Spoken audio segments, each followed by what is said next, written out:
What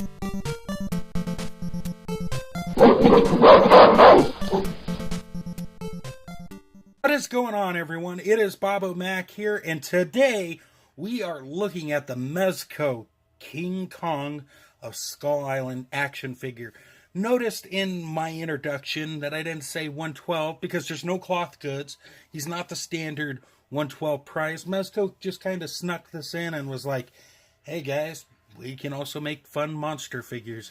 And here we are with a big giant gorilla monster. Some people might end up using this as a gorilla grodd for their Mezco 112 Flash, and I really wouldn't see any problem with that.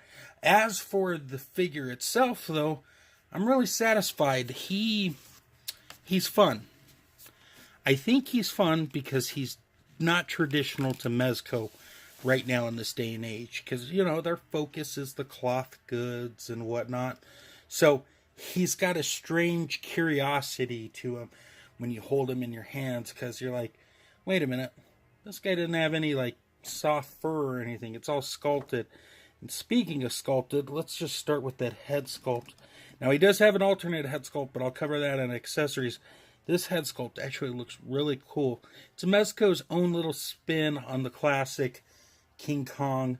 But everything looks great. The eyes came out really nice. I just love the level of detail there on the nose. This guy's been through some battles, as you can see, with the scars. He's got a cool little gorilla mohawk, faux hawk thing going on there. The fur is all sculpted really nice. I absolutely love the design on this all throughout. It's it's big and thick. And then as you look on the chest here, you got some more scars from battles. And then you go down to his hands. These are the closed fists, but even those look really great. There's the other side. And then we get to the feet. The feet to me are always the important part with a figure like this, because if you don't got good looking feet, it just kind of takes away from the figure. But Mezco actually did a really good job with that. Look at that detail there. And it's even more impressive on the bottom. And apparently the camera's not working with us, guys, but those came out great. So overall, in terms of sculpting wise, do I feel like I got my $40 worth on the sculpting? Yes, I do. Now, as far as the articulation goes, the head's got a front ball dumbbell joint there that allows for a lot of range of motion. It's a unique way to do this figure. So it can look up. You can look not really down, but more neutral. And then you can take it side to side. And if you, well, it came off there. But if you're really careful, you can spin it all the way around. But I do like the way that joint works for bringing the head in and out. And as you can see, that's kind of a common problem right now. It keeps popping out. Now it's good. So we're good. Now, in terms of the arms, they do go up that much. They do go down. They spin all the way around. No bicep cut. Single bend at the elbow with a swivel and hinge apparatus attached to it. So that's not too bad. And then we got ball joints at the, ball pegs, excuse me, at the hands. Now, in terms of the upper body, he is on a diaphragm joint. You can bring him back. You can bring him forward. You can get him to go side to side and spin all the way around. Now, let's get to the legs. His legs can only go out that far. It's a bit disappointing. So that's something to note. You can only kick that far. It's a tad sad. It can go back a little bit, which is cool. The knees are my biggest area of concern. The knees, they're almost non-existent. You got the swivel and hinge joint there. They don't go too far forward. They don't really go too far back. So that's a bit sad. But the feet work really good because they're on a ball peg as well. And look at how those feet rock. They go down quite a bit. They don't really go up that much, but got that rocking action for all those rocker fans out there. So Overall, do I feel like I got $40 worth of articulation?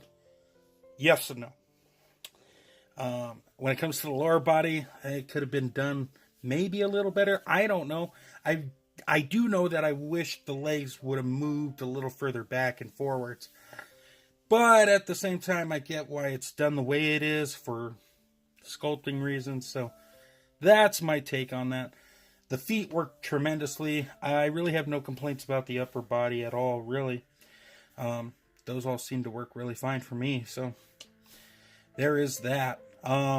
Let's go ahead and move on to accessories, and then we'll wrap this video up, okay? All right, guys, let's talk accessories. Now, King Kong here does come with several sets of hands. Well, actually 1.5 sets, not counting the two-fisted hands.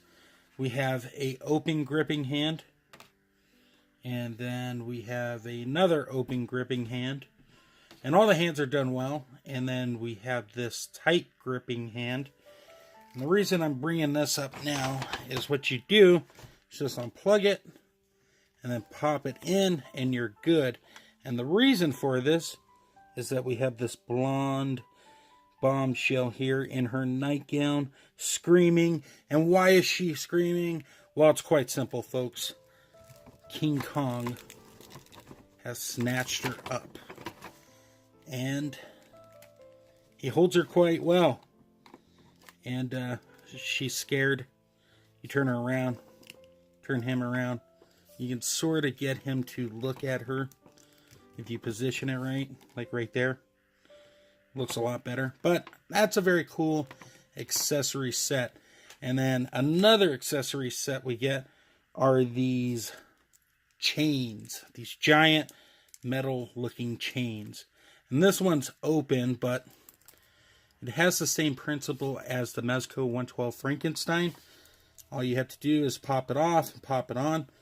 And they do fit it around the figure's wrist. And the last accessory is going to require us to pop off the head and put on the alternate head. Let's see. And we have an angry Kong here with fangs yelling. He's angry. He's ready for a battle. And he obviously needs to brush his teeth. But lots of nice detail, especially within the mouth. Let's see if I can get some light within that mouth. There you go. You can sort of see it.